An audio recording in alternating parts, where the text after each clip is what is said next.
నమస్తే అమ్మా. ఎట్లా ఉందన్న రాష్ట్రంలో రేవంత్ రెడ్డి పాలన? నాకైతే రేవంత్ రెడ్డి పాలన అయితే అస్సలు నచ్చలేదు.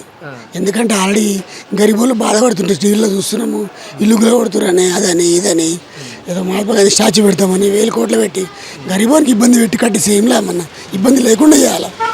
మన అదే అంబేద్కర్ స్టాచ్యూ పెట్టారు కేసీఆర్ ఎవరికైనా ఇబ్బంది అయిందా? కానీ గరీబుల పాపం ఇబ్బంది పెట్టి చేస్తే అంత వేస్ట్. ఏదో వాళ్ళకి స్వార్థంతో ఏమి ఇన్కమ్ కోసం వాళ్ళు చేసుకుంటారో మాకే తెలియదు, కానీ శుద్ధ వేస్ట్ గవర్నమెంట్. అంటే ఇప్పుడు రేవంత్ రెడ్డి పాలన వల్ల 2 నెలల్లో ఉపయోగం ఏం లేదన్న?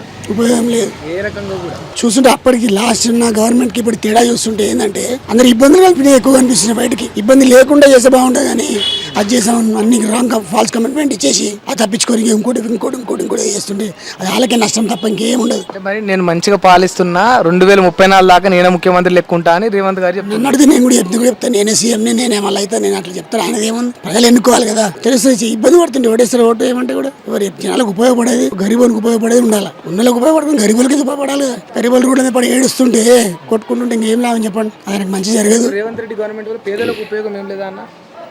ఏమి కొన్నేదో రేషన్ కార్డులు పెంచినా అంటున్నాడు నాకే తెలియదు అంటున్నారు. దాంతో అయిపోదు కదా.